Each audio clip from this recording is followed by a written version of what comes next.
Jewelleries లో gratitude sale March 8 నుంచి 11 వరకు ఫ్లాట్ 50% ఆఫ్ ఆన్ విఏ. నమస్తే రమగారు. నమస్తే జయ. రమగారు, కొన్ని వస్తువులు ఇంట్లో ఉంచుకోవచ్చు, కొన్ని వస్తువులు ఉంచుకోకూడదు. ఎప్పటికప్పుడు క్లీన్ చేసుకొని మనకి అవసరం లేని వస్తువుల్ని బయటపడేయాలి లేదా ఎవరికన్నా ఇచ్చేసేయాలి అంటారు. లేకపోతే పాత వస్తువులన్నీ ఇంట్లో ఉంచుకుంటే దరిద్రం అని కూడా వింటుంటాం. అవును. దీని గురించి మనం ఒకసారి ఎప్పుడో మాట్లాడినట్టు గుర్తుంది రమగారు.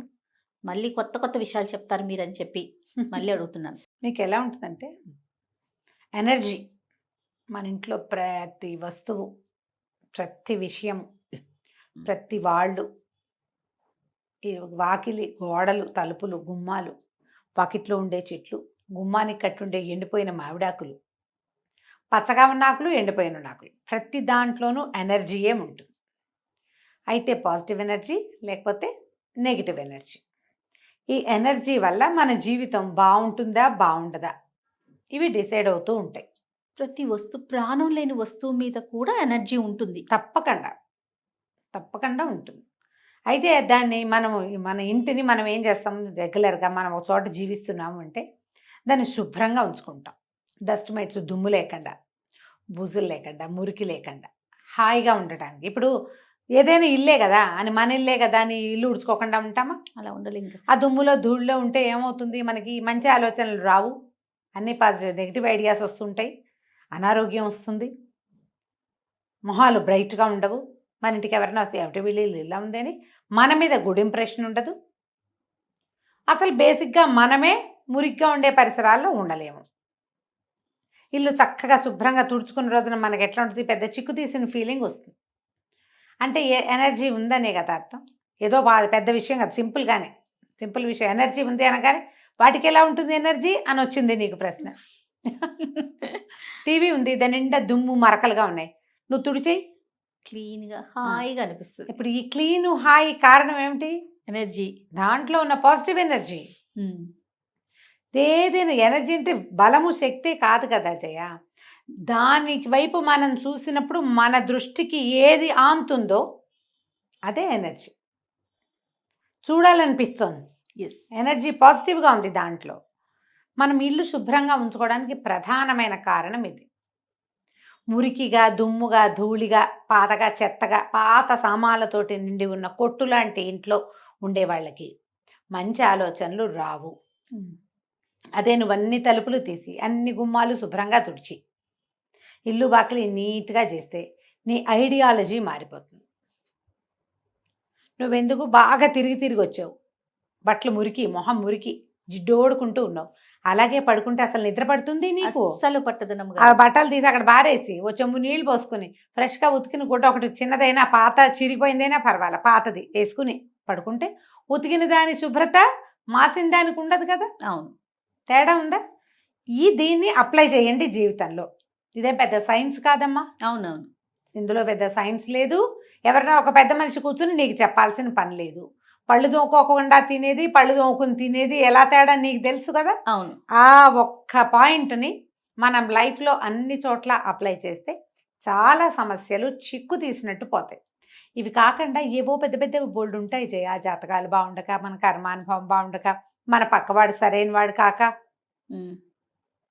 మన పార్ట్నర్ సరైన వాడు కాకొచ్చే ప్రాబ్లమ్స్, పైన ఉన్న వాళ్ళు సరైన వాళ్ళు కాకొచ్చేవి, మనకే చేత కాకొచ్చేవి, మన గ్రహదోషాల వల్ల వచ్చేవి.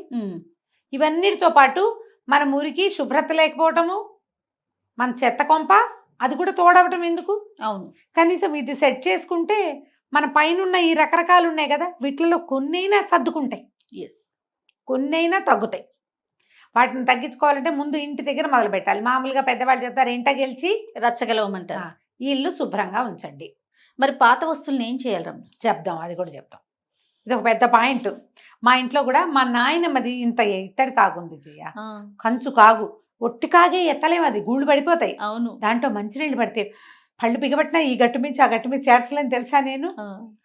అమ్మో అనుకుంటా, ఎవరైనా ఉంటే అరే దారా అని ఎవడో ఒకటి పిలుస్తాడు, లేడనుకో దానికి వేసి చూస్తా, అటు చూసి ఇటు చూసి ఇటు చూసి బిగబట్టే అమ్మ మామూలుగా ఉండదు. ఇలాంటి పాత వస్తువులు ఎందుకండి పెట్టుకోవటం అని అడుగుతావు. పాయింట్, దాన్ని మాట్లాడదాం దాని సంగతి. జనరల్గా ఇళ్లలో ఏం చేస్తాం, ఒక టీవీ కొనుక్కున్నాం, పాత టీవీ పంపిస్తాం. పాత టీవీ కూడా ఉంచుకుంటావా నువ్వు? ఒక ఇంట్లో 6-8 టీవీలు ఉంటాయి తెలుసా? మా ఇంట్లో కూడా 2 టీవీలు ఉన్నాయి. 2 టీవీలు కామన్ కదా, ఆ గదిలో ఒకటి పెట్టుకుని హాల్లో ఒకటి పెట్టుకుంటాం. మా ఇంట్లో కూడా అదే ఫస్ట్ లో పరిస్థితి. పోర్టబుల్ టీవీ కొన్నాం, అది ఉంచుకున్నావు మనం? లేదు కదా. దాన్ని కూడా అట్టపెట్టి మీద పెట్టి పైన పెట్టామనుకో, ఇది తప్పు. బోల్డ్ స్టీల్ సామాన్లు కొనుక్కుంటాం. ఎన్ని సామాన్లు కొంటారు, ఎన్ని డబ్బాలు కొంటారు, కొత్త కొత్త డబ్బాలు కొనుక్కొచ్చి పాత డబ్బాలన్నీ అటక మీద పెడతారు. మనకు అస్సలు యూజ్ లేదు అని అనుకున్నవి, ఎవరికైనా యూజ్ ఉంటుంది అని అనిపించినవి, చిల్లులు పడకుండా మరకలు లేకుండా బాగానే ఉన్నవి దానం చేసేయండి అమ్మా. ఎవరికి కావాలో యూజ్ అయ్యే వాళ్ళకి ఇచ్చేయండి. మన నాయనమ్మది, మన తాతమ్మది, మన గుర్తుకి ఉంచుకునే సెంటిమెంట్గా ఉంచుకుంటాను చూడండి, వాటికి కూడా అవి యూస్ఫుల్గా ఉండే లక్షణం ఉండాలి వాటిల్లో. నా పాయింట్ అది. ఇందాక నేను చెప్పాను మంచినీళ్ళు కాగు ఇట్టించి అట్టు మారుతుంది, దానికి చిల్లు పడితే ఉంచుకోవాలా నేను, శుభ్రంగా ఉంది అది. బాగా తోమితే బంగారపు రంగులో తలతలా మెరుస్తుంది, నా శక్తి అంతా తీసుకుంటుంది అది. చచ్చేలా తోముతుంది దాన్ని, అప్పుడు బాగా మెరుస్తూ ఉంటుంది. అది హోల్ పడితే నువ్వు దాన్ని అటక మీద దాచద్దు, రిపేర్ చేసి దాచు. ఏ రోజైనా నువ్వు దాన్ని కింద పెడితే వాడుకునే పరిస్థితిలో ఉన్న వస్తువుని మీ ఇంట్లో ఉంచుకో, ఎంత పాతైనా పర్వాలేదు. మంచినీళ్ళకి అత్యవసరం, నువ్వు పైనుంచి కంచు మీదది ఇత్తడి కాగు తీసుకో. ఇంత ఇత్తడి కాగు కూడా ఉంది, పెద్ద అబ్బాయి పుట్టినప్పుడు మా అమ్మ కొనిపెట్టింది. నీళ్ళకి కాగు అదొక సిద్ధాంతంగా కొన్నారు. అప్పుడు మంచినీళ్ళు పోసుకునేవాళ్ళం. ఇప్పుడు ఆ కాగు దోమే సత్తా నాకు లేదు, మా సచివతికి లేదు. కాగు దించకమ్మా నువ్వు అంటుంది ముందే. పైనే ఉంది. కానీ ఎప్పుడైనా కొంచెం ఇంట్లో ఫంక్షన్లు ఉన్నాయనుకో, మంచినీళ్ళు కావాలి, అప్పుడు నేను కాగు ఒకసారి తోముకుని కిందకి పెట్టుకుంటాం, నీళ్ళు నింపుకోవచ్చు. ఓకే, మీ అందరి ఇళ్లలో ఉంటాయి కదా ఇలాంటివి. అవును. దానికి చిల్లు పడినా, దానికి హోల్స్ పడిపోయినా, అదో పక్కన పాడైపోయినా, చిల్లుం పట్టినా, ఇది పనికిరాదు అన్న వస్తువు పైన పెట్టద్దు, బయటకు పంపించండి. ఓకే, కొన్ని వస్తువులు రమ్మగారు పాత వస్తువులకి కొత్తవి అప్డేట్ అయి ఉంటాయి. కొత్త వస్తువు కొనుక్కుంటాం, పాతది మంచిగా ఉంటుంది, అది పాడవదు. ఇంకొంచెం టెక్నాలజీ పరంగా ముందుకి తీసుకుంటాం కదా. ఈ పాత వస్తువు ఇవ్వబుద్ధి కాదు, ఇంట్లో ఉంచుకోబుద్ధి కాదు. ఇప్పుడు మీరు చెప్పేది విన్నామనుకోండి, వాయమ్మో దాని చుట్టూ ఏం నెగిటివ్ ఎనర్జీ వచ్చేస్తావు, ఇచ్చేద్దామా అనిపించేస్తా ఉంటుంది కదా రమ్మగారు. అవును, ఇచ్చేయండి. ఇచ్చేయమంటారు? ఇచ్చేయండి. మీరు ఇంట్లో వస్తువులు తగ్గించుకోండి. దీంతో పాటుగా అవేవో సామాన్లు కొంటే దానికి వచ్చిన అట్టపెట్టి కూడా దాస్తారమ్మా. అవును, ఇప్పుడు ఇల్లు మారుతామనే ఉద్దేశంతో పెద్ద వస్తువులు అట్టపెట్టెలు అవసరం తప్పకుండా. ఫ్రిడ్జ్కో టీవీకో అట్టపెట్టెలు వస్తాయి. మనం 2-3 నెలల్లో ఇల్లు 6 నెలల్లో మారుతాం, వచ్చే సంవత్సరం మారుతాం. ఈ ఫ్రిడ్జ్ మార్చేటప్పుడు దాని నిండా సొట్టలు పడిపోతాయని ఉంచుతారు. దానికి లైఫ్ కొంతకాలమే ఉంటుంది, తర్వాత అది చింకి జీర్ణం అయిపోతూ ఉంటుంది. జీర్ణం అయ్యే దాన్ని దాచాలిగా, ఇంట్లో పెట్టుకోకండి. అలాంటి వాటిని తగ్గించుకోండి. చిన్న పొన్న వస్తువులు కొన్నప్పుడల్లా అట్టపెట్టెలు వస్తాయి. ఓ పక్కన రైస్ కుక్కర్ రోజు వాడుతూ ఉంటారు, దాన్ని అట్టపెట్టె దాస్తారు. అవునే రమ్మగారు. అవును, అలాంటివి పడేసేయండి, వాటిని పారేయండి. చిల్లులు పడినవి, సొట్టలు పడినవి, పాడైపోయినవి, ఇది నేను ఇంకా వాడను అని అనిపించిన దాన్ని ఇప్పుడు అమ్మేసే వీలొచ్చింది, పారేసే వీలొచ్చింది, పంచేసే అవకాశం ఎప్పుడూ ఉంది. శుభ్రంగా వీటిని బయటికి తోసేసేయండి. మన ఇంట్లో యూస్ఫుల్గా ఉండేవి, ఇవాళ కాకపోతే రేపొద్దున వాడుకునేవి, ఏదైనా అవసరమైతే ఇంకొంచెం వాడుకునేందుకు అవకాశం ఉన్న వస్తువుల్ని ఉంచుకోవచ్చు. కానీ ఏ యూజు లేనివి, సంవత్సరానికి ఒక్కసారైనా దానికి అవకాశం రాని దాన్ని ఉంచద్దు. పాత బిల్లులు, పుస్తకాలు, చిన్నప్పుడు రాసుకున్న నోట్సులు, చిన్నప్పుడు పిల్లలు స్కూళ్ళకి వెళ్ళినప్పటి బ్యాగులు, షూసు, బట్టలు, స్కూల్ బట్టలు, అవి కూడా దాచిపెడతారు. చాలామంది పిల్లలు చిన్నప్పటి బట్టలు ఎవ్వరికి ఇవ్వరు. పైగా ఇటీవల ఎవరెవరో చెప్పారు కదా, పాత బట్టలు ఇస్తే మన పిల్లల తాలూకు మనవాడు డాక్టర్ అవ్వాల్సింది ఏదో అయిపోతాడని. అలా ఏం ఉండదు, పాత బట్టలు ఇచ్చేసేయండి. మీకు కూడా ఇప్పుడు అసలు మన బట్టలే ఇలా బాగున్న చీరలు కూడా అమ్మేసేందుకు వెసులుబాట్లు వచ్చినాయి. ఎక్కడ ఏదో అవకాశం ఉంటే అది చేసేయండి. పాత బట్టలన్నీ వేసి ఏదో చెక్కలు లాంటివి తయారు చేస్తున్నారట. ఆవిడెవరో ఇన్స్టాలో చూశాను నేను. టేబుల్ టాప్ ఒకటి ఉంది, ఇది దేంతో చేశారంటే ఈ క్లాత్స్ తోటిట, సింథటిక్ క్లాతులతోటి ఒక గట్టి చెక్క లాంటివి తయారు చేశారు. ఒక టేబుల్ టాప్గా యూజ్ చేస్తున్నారు వాళ్ళు. మన కింద ఇది ఉందా టీపాయ్ మీద, పై చెక్క బట్టలతో చేసిందని చెప్పింది ఆవిడ. బోలెడన్ని వచ్చినాయి, అలాంటివి ఏమైనా చేయండి. ఏది ఏమైనా పాత ఉంచొద్దు, లేదే వాకిట్లో ఎవరైనా వస్తే ఇచ్చేయండి. రేపొద్దున యూజ్ అవుతుంది అని అనుకున్నది. ఇప్పుడేమో డ్రెస్సులు వేసుకుంటాం, కాటన్ టాప్స్ కట్ చేసి శుభ్రంగా తుడుచుకోవడానికి, కడుక్కోవడానికి, వాటికి ఆడేసుకోండి. బాగున్నాయి, గట్టిగా చున్నీ కూడా ఉంది, ఎవరికైనా ఇస్తే ఆడపిల్లలే పని చేసుకునే ఆడపిల్లలు శుభ్రంగా వేసుకుంటారు, ఎవరో ఒకళ్ళకి ఇచ్చేసేయండి, సరిపోతుందా? ఇలా ఆలోచించండి. చాలామంది ఇళ్ళల్లో రమ్మగారు పాల కవర్లు మూటలు ఉంటాయి, పేపర్లు, తర్వాత మనం అవి ఇవి కొన్నప్పుడు క్యారీ బ్యాగ్స్ వస్తాయి కదా ప్లాస్టిక్వి, ఎప్పుడన్నా మనం బయటికి వెళ్ళినప్పుడు ఉపయోగపడతాయి అని చెప్పేసి ఇన్ని కవర్లు ఉంచుకోవాలి. కొన్ని ఏదో ఒక లిమిటెడ్గా ఒక 10, 15 అంతవరకు అయ్యే పెద్ద పెద్ద మూటలు కనిపించేస్తూ ఉంటాయండి. మీ ఇల్లు మురిగ్గా ఉంటుందా ఉండదా? స్మెల్గా అనిపిస్తూ ఉంటుంది. స్మెల్గా ఉంటుంది, మురిగ్గా ఉంటుంది, డస్ట్ మైట్స్ ఎక్కువ ఉంటాయి. దానివల్ల మీకు అనారోగ్యాలు, పిల్లలకి అనారోగ్యాలు, దుమ్ము ఎంతసేపు శుభ్రం చేయాలి. వీటిని కవర్లను చక్కగా నీట్గా రోల్ చేసి పెట్టుకోవటం, జాగ్రత్తగా ఒక బాక్సులో సవరించి అటు మొత్తం అన్ని పెట్టుకోవటం. కలిపి ఒక దాంట్లో. అట్లా ఏదైనా పెట్టుకోండి. అవసరాలు ఉంటాయి, కవర్లు ఉంటాయి, కావాలి. ఉంటాయి. ఇప్పుడు కూరలకు వెళ్ళినప్పుడు తలా ఒక కూర ఒక్కో కవర్లో వేయించి తెచ్చుకుంటాము, వాటన్నిటికీ యూజ్ అవుతాయి. కొంచెం కొద్ది రోజులు వాడాక వాటిని తీసేసి కొత్త వాటిని తీసుకోండి. సాధ్యమైనంత ప్లాస్టిక్ కవర్లను ఇంట్లో ఉంచకుండా చక్కగా కాటన్ బ్యాగులు, క్లాత్ బ్యాగులు మూసుకెళ్ళండి. దానికే సంచులు ఉంటాయి. అన్ని సంచుల్లో వంకాయలు టింకాయలు అన్ని పోయించుకోవచ్చు కదా. వంకాయ వేరు, బెండకాయ వేరు, క్యారెట్ వేరు పోయించుకోవచ్చు. 2-3 వేరు సంచుల్ని క్యారీ చేయండి.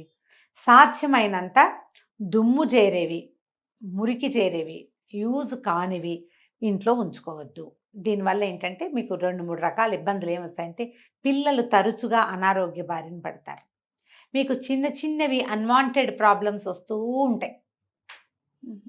చిన్న చిన్న సమస్యలు వస్తాయి, అనవసరమైనవి, ఒట్టి పుణ్యానికి. వాటిని చేయొద్దు. మీరు బజార్ వెళ్ళినప్పుడల్లా పువ్వులు, పూసలు అవి ఇవి కొనుక్కొచ్చేయకండి.